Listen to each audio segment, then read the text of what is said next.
और आइए आज संस्कृत में एक श्लोक जिसमें इस भारत माँ की और भारत माँ की धरती के जो सप्त चिन्ह हैं, जिस तरह के सूर्य भगवान के 7 रंग हैं और 7 दिन होते हैं सप्ताह में, ऐसे ही 7 ऐसे प्रतीक मेरी भारत माँ और धरती के, उसका आज हम वर्णन करेंगे। थोड़ा धुन देंगे मेरे मार्गदर्शक मामा जी।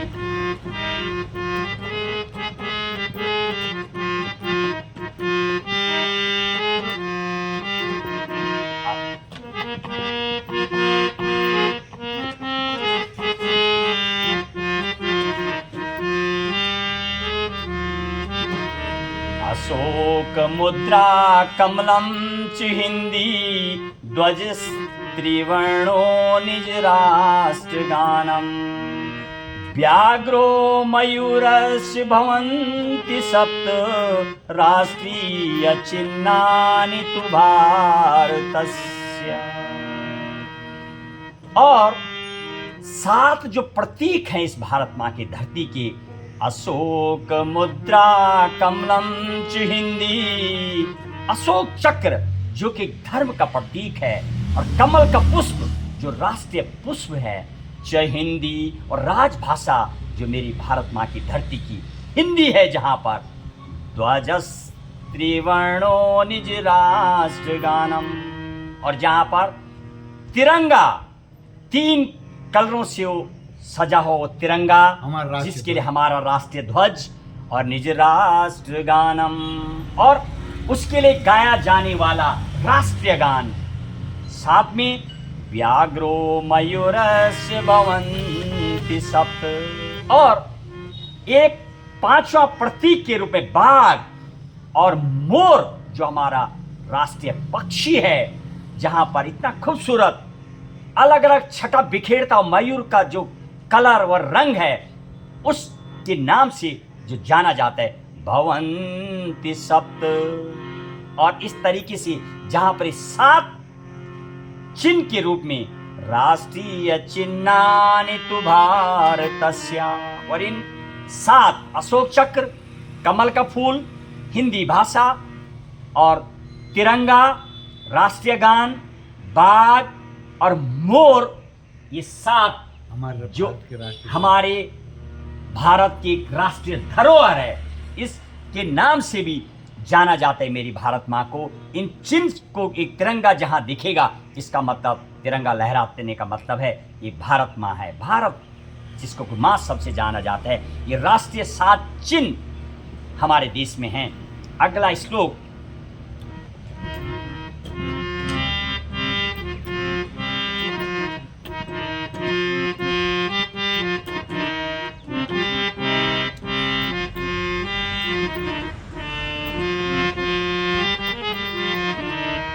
धन्यो भारत वर्षोऽयं धन्य भारत संस्कृतिः अत्र ते जना सर्वे धन्य चैकत्व भावना। धन्य है वो भारतवर्ष, धन्य है वो मेरी भारत धरती, जहाँ पर धन्य भारत वर्ष संस्कृति ही, जहाँ की संस्कृति अलग अलग है। इतनी विरासत में अलग अलग धर्म के लोग जिस देश में रहते हैं, हिंदू, मुस्लिम, सिख, ईसाई, और विदेश से भी जो इस भारत माँ की धरती में आते हैं, अनेक धर्मों वाली और अलग अलग संस्कृति वाली जो ये भारत माँ है। अत्र ते जना सर्वे धन्य चैकत्व भावना, जो एक मैत्री के रूप में रहती है। अत्र ते जना, सब जन एक परिवार के रूप में, एक कुटुंब के रूप में रहते हैं। सर्वे धन्य चैकत्व भावना, और एक राष्ट्र के रूप में, वसुधैव कुटुंबकम के रूप में इस भारत माँ में जो रहते हैं, सब धन्य हैं वो लोग, धन्य हैं वो लोग जो यहाँ पर इस भारत माँ में तमाम जो जन हैं, जो एक मैत्री के रूप में, एक परिवार के रूप में, वसुधैव कुटुंबकम के रूप में इस धरा में रहते हैं। धन्य हैं वो। आज के श्लोक में ये बताया गया। आज का जो सत्र चल रहा है उसको लेकर के काफ़ी रचित किए हैं मेरे मार्गदर्शक मामा जी ने। मामा जी, आज का व्यास सत्र को लेके कुछ बोलना चाहेंगे आप? आज का जो व्यास सत्र है उसको लेके कुछ संस्कृत में हमने तैयार किया। अब हम बहुत निकट पहुंच गए अपनी कथा के।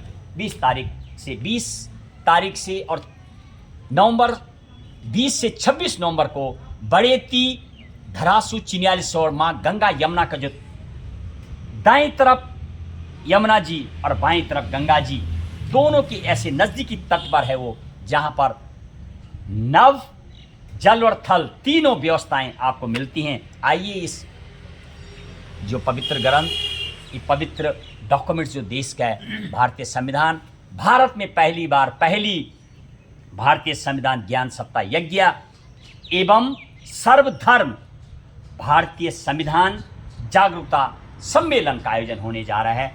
वो काफ़ी करीब हम पहुंच गए। बड़ेती बिल्कुल धरासू जो पावर हाउस है उसके सामने की तरफ मॉडल स्कूल के नज़दीक उस प्रांगण में कथा का आयोजन होना है। मामा जी क्या बोलेंगे? बहुत नज़दीक पहुंच गए अपनी तैयारी को लेकर, क्या बोलेंगे आज आप? बहुत अच्छा लग रहा है। और आज के अभ्यास के बारे में ये कहूँगा कि श्री महेश बहुगुणा जी ने ये जो संविधान जागरूकता सम्मेलन का आयोजन हमारे बड़ेती चिन्याली के मध्य में गंगा के तट निकट पर जो आयोजन करने का विचार किया है, उसके लिए आपका प्रयास निरंतर तैयारी में आप लगे हैं।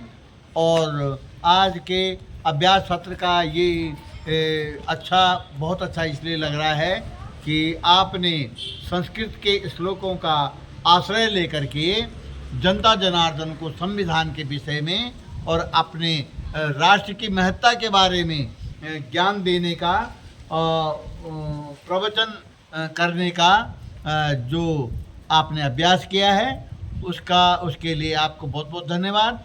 और संस्कृत के श्लोकों के निर्माण में आप जिन भी विद्वानों का सहयोग ले रहे हैं, हम उनको भी धन्यवाद देते हैं। और आप बड़े सुंदर ढंग से इनका उच्चारण करते हुए गायन कर रहे हैं, बहुत अच्छा लग रहा है। यही श्लोकों की जो रीति है गाने की, उस रीति से आप इसको संपादित कर रहे हैं, गा रहे हैं, तो इससे और अच्छा क्या हो सकता है। इससे संस्कृत प्रेमियों और हमारे बच्चे जो संस्कृत के प्रति जिनका लगाव है, जो सीखना चाहते हैं, उनको भी ये जानना चाहिए कि इसी प्रकार से श्लोकों की जो धुन होती है, श्लोकों को किन धुनों पे गाया जाता है। और ये भिन्न भिन्न इसको कहते हैं छंद, विभिन्न छंदों में श्लोकों का गायन किया गया है। और हमारे जो संस्कृत की पुस्तकें हैं, जो स्तोत्र आदि की पुस्तकें हैं, उनमें भिन्न भिन्न छंदों में स्तोत्र निर्मित किए गए हैं। तो ये तो संस्कृत के प्रति जिनकी रुचि होती है, वो जब गहन अध्ययन करेंगे, जैसे बहुगुणा जी कर रहे हैं अपने इस कार्य के लिए, संविधान के विषय में अपनी जनता को जागरूक करने के लिए, और संस्कृत के श्लोकों के माध्यम से आप हम सबके दिमाग में इस बात को बिठा रहे हैं कि अपनी इस देववाणी को, जो कि ब्रह्मांड के निर्माण के साथ ही जिसका शुभारंभ हुआ, और ये आदि वाणी है और पूरे विश्व की भाषाओं की जननी कही जाती है, माँ कही जाती है। इसलिए इस पर भी आपका विशेष ध्यान रहेगा। इसीलिए बहुगुणा जी संस्कृत के श्लोकों का भी आश्रय लेते हुए संविधान प्रवचन पर अपना कार्यक्रम निरंतर सुधार की ओर, आयोजन के प्रबंध की ओर निरंतर आगे बढ़ रहा है। मैं भगवान से प्रार्थना करता हूँ आपका ये संकल्प जो है बहुत अच्छी प्रसिद्धि के साथ संपादित हो, ऐसी कामना करता हूँ। तो आज के जो अभ्यास का सत्र है वो आपके श्लोकों के उच्चारण के साथ जो है बहुत अच्छा लगा, इसके लिए बहुत बहुत धन्यवाद। और इसी के साथ मेरे साथ जो लगातार सहयोग में बने हुए हैं मनोज कोहली, सुमन बडुनी, विजय बडुनी, गणेश जोशी, शांति ठाकुर, गीता गैरोला, तमाम ऐसे लोग, और मेरे मार्गदर्शक राधा वल्लभ नौटियाल जो कि एक्स सीनियर NCO हैं, लगातार उनका जो मिल रहा, खुद स्वरचित रचनाएं वो बहुत सारी करते हैं लगातार। आइए इस भव्य और दिव्य कथा में मिलकर के इसको एक सफल बनाएं और इस राष्ट्र को मजबूती दें। जय संविधान, जय हिंद, जय भारत।